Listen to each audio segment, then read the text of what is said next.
guys na Sotinero. So dito po tayo ngayon sa may Batangas, sa may Santo Tomas. So i-offer po natin itong property na to. Ayan, hanggang doon. So ayan, papasok po tayo na po. Tapos yung ano po niya, nasa highway na po. Tabi na po ng highway. Ano po? Ayan, so pwede po itong gawing parking area or company. Ayan, so ito po ay nasa 3 hectare kung pagsasama-samahin, no? Kasi po ang property po na to, bali 4 po yung may-ari po. Ano po? So 4, tapos meron pa po tayong frontage na kailangan ho na ano yan, na i-settle. So yung meron ho tayong kailangan pa pong bilihin na frontage. Ano po? So sila po yung may-ari ng frontage. So ito po ay nasa more or less po ito nasa kalahating hektarya. Tapos ito po ay nasa mostly po nasa 7,000. Ano po? So yun, sa presyo naman po, kakusapin pa po namin yung may-ari kung ano.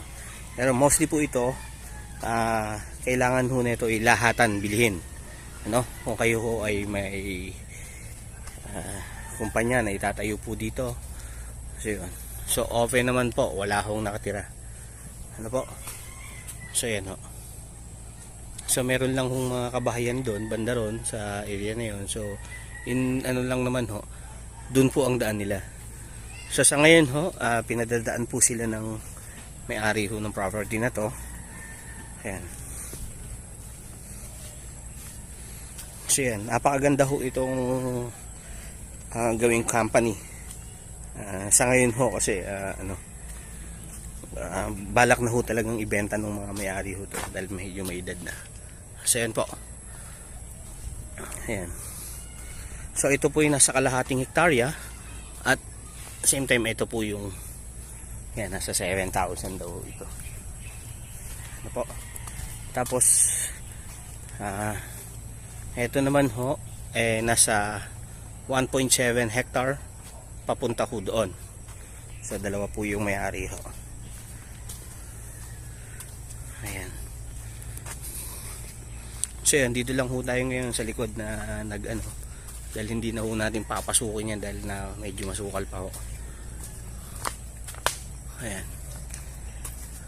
So ito ho'y pwede naman hong gawing farm kung sakali ho gusto nyo pong gawing farm kasi napakarami ho ng puno ng nyug.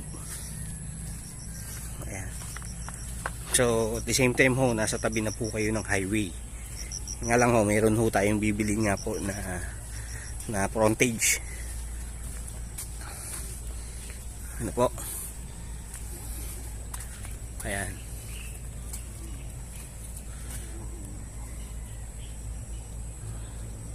So yan, sa lahat po ng interested dito sa property na to, PM lang po kayo or call para maibigay ho namin yung details. Sa ngayon ho, ano ko ho namin to, i-offer, pero ho, aalamin na ho namin kung ano po ang status po ng property na to. Ano po? Ayan. So yan, ito mga sagingan ho ito. So almost nasa 3 hectare po ito. Tapos yung frontage po na ating kukunin siya, almost po nasa 20 meters po yung magiging frontage po na mabibili. Ano po? So yan. So ang kagandahan din ho na ito, yung gilid po niyan creek. Ano po? Ilog po yun. Yung pinaka gilid po niya.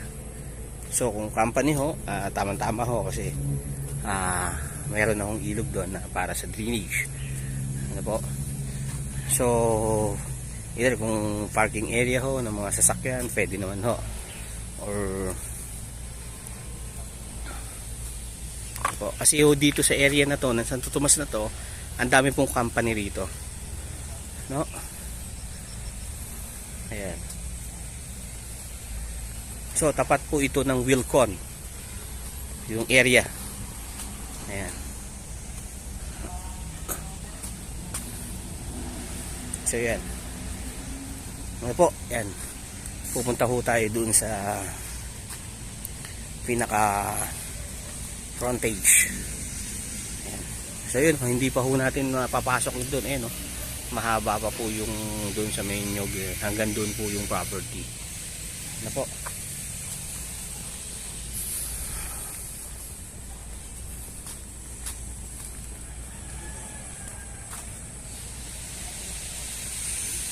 So yan, hanggang dun po yan eh.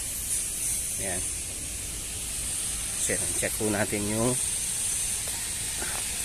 pinakaharapan ho.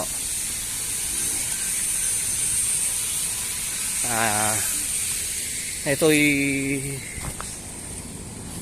sukat na daw po ito, pero ho, syempre ho, kung ito naman ho yung mabibili nyo, ito naman ho ipapa-survey po natin.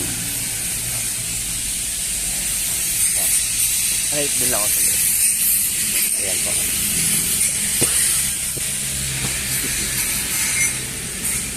Ayan. So ito po, meron hong maliit na ginawang right of way dito. Ayan ho. So ibinigay po yata ito nung mismo dyan, yung may-ari po niyan. So yan. So sa ngayon ho, ito po ang mismong highway. Ayan. Ito po, ayan po ang Welcome Depot. Ayan. Yung frontage na inaano ho natin. Ito po. So dito po. Ito, ma-offer ho natin ito. Hanggang doon.